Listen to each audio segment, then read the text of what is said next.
Hello guys, it's Jake. Here I have a Stihl FS80. As you can see, it's one of the older models. It's the one from Japan, and I've been working on this thing for probably about 2 months now. Finally got it to run about a month ago, so I'm just going to be working on this for you guys today. I have a few problems. I have my cable here that's a little stuck up, just a little bit. So I give it the throttle, and then the little throttle cable here won't go back. I'll show you guys. So, finger in here. So this throttle cable right here, it won't go back unless if I push that back, which then it did go back. So I'm gonna pull it in and push it back out, just like that. So there's a little stickage in this cable which I gotta fix, and then it's supposed to go through here, but I found that the bends on it are a lot. So once I get it fully lubricated, then I'll stick it back in. But that's the Stihl FS80 for you. It's the old one from Japan, like I said. It's a dual handle. I have a auto cut head down here, brand new shield. Needs a little shining for some rust spots and everything, but it's a pretty nice machine.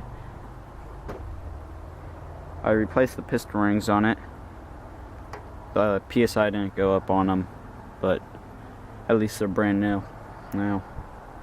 I did a full check on everything, and everything seems to be working besides the line. The carburetor needs a tune. The fuel tank was leaking a tiny little air leak somewhere around here, so I bought a brand new OEM part, stuck that in. Still a tiny air leak just right around here where I would push down with a flathead and it would seal it, and fuel would shoot out of this hole. So I just put some highly oil resistant gasket maker around it to seal it all up, and we're going to be installing that today, fine tuning it and fixing the throttle cable. Same with, I'm not sure if it's going to be in the video, shining it up today in some rusted spots. But yeah, the fuel tank's very simple, 3-bolt. I picked this thing up off of Facebook Marketplace for 20 bucks. It was a steal for a steal.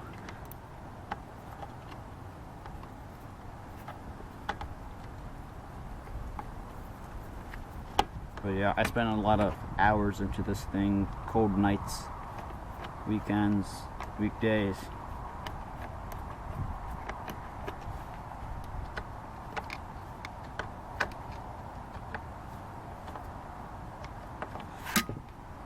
These screw alignments are pretty picky. Got to loosen some in certain areas and then tighten some in other areas.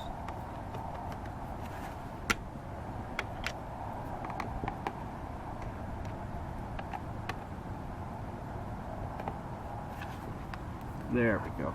Alright, now it's threaded.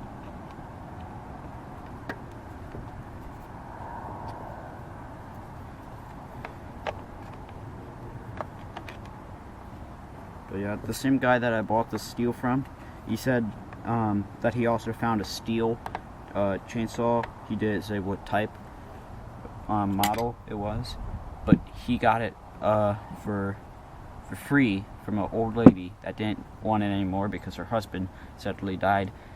And it was an all metal chainsaw, 36-inch bar, all metal, super big, everything. But he didn't know the model. But he sold it for like, I think it was like 300 bucks, not running. Plus it was pretty beat up because it was being out in the weather. So I think that's pretty much worth it for 300 bucks. I would probably buy that saw.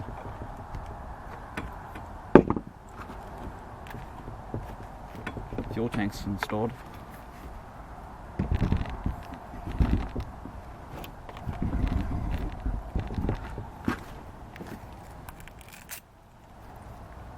now's the real test. Sticking fuel in it and seeing if it holds pressure.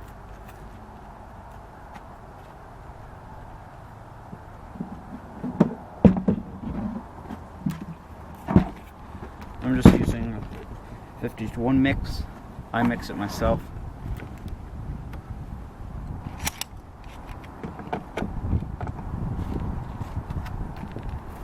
There we go.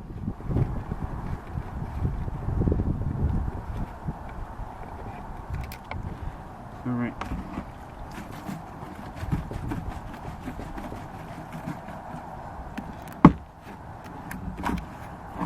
I'm literally out of 50-to-1.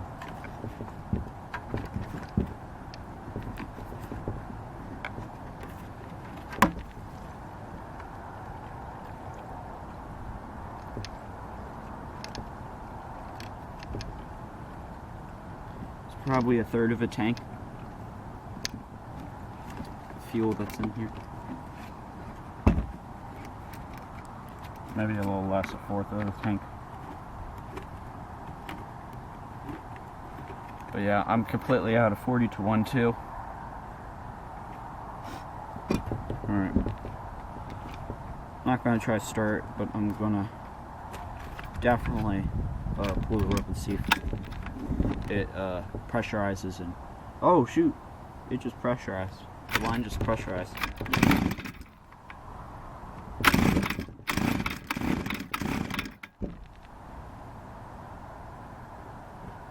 That's working.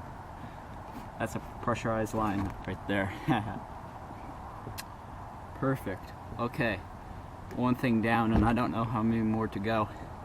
Let me stick this air filter cover back on and all that good stuff so, you know, don't have dirt ingestion. Let me go ahead and hard reset the carb. So, if you're new to small engines and stuff, I'm sure my hand's gonna be in the way. I'll just explain it. So here's the low screw. You can see that.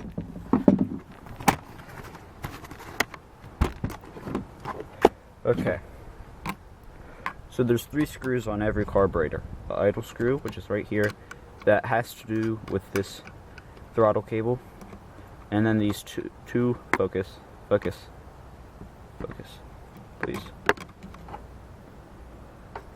And then 2 low screws right there. There's 2 screws, and then if they're not marked, the low idle speed screw is always the closest to the engine, and the high idle speed screw is the closest to the air filter.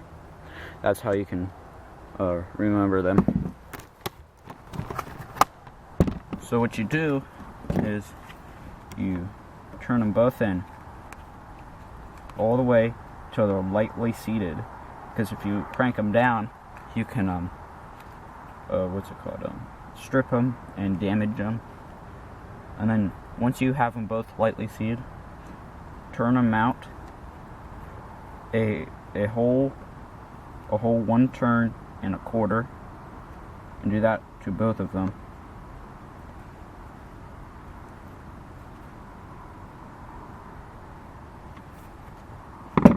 And then that should mostly idle and run good.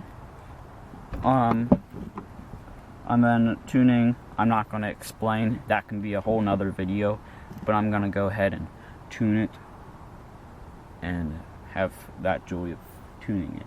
So, yeah.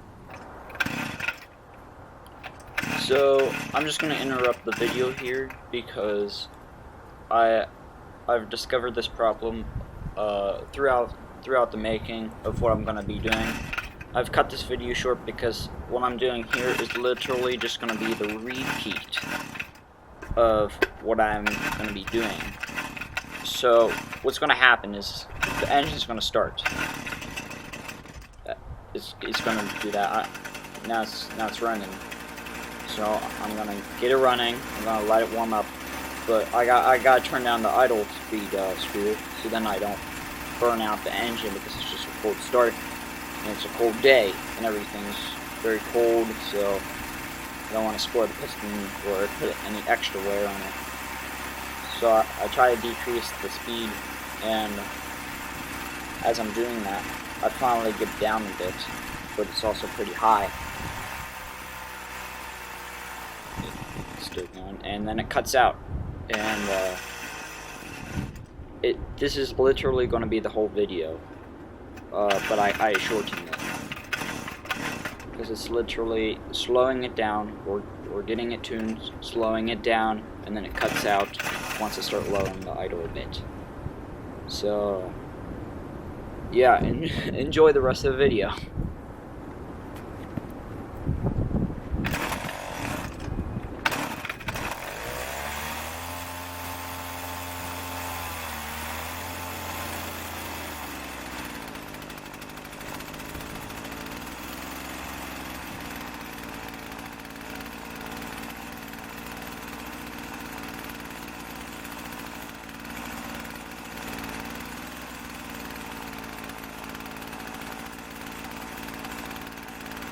This also might be like the perfect time to talk to you guys about who's been helping me through this project on this Stihl reactor. I have a buddy down at Stihl. I'm not sure if he wants me to tell you guys his name or not, but I'm just going to keep it confidential right now. But I contacted Stihl 2 times. The second time I got him, and he really helped me out. He's been staying in contact with me, and it's really nice. And he's just been helping me through. He sent me that trimmer head because I didn't know what trimmer head to buy since this is an old machine. Stihl didn't manufacture it at the time that this was made. He also sent me out those gloves I'm wearing free. Like, I didn't even ask for any of that stuff. He just sent me out. But I would not be going to Stihl and asking them free stuff. Like, please guys, don't do that. I'm not here to encourage any of that. Just I just want to give a shout out to Stihl for their reliable stuff. Like, that weed whacker was sitting in it for a year or something, not running, and it was in pretty bad condition. You could tell that it was probably left outside. It definitely just not taken care of, probably cold started and just started to go right into the workforce and everything. Not taken care of or maintained. There was varnish all in the crankcase and piston. But yeah, that started to clear out after I started running it. But just wanted to thank Stihl for all their wonderful stuff that they've given me and information and everything.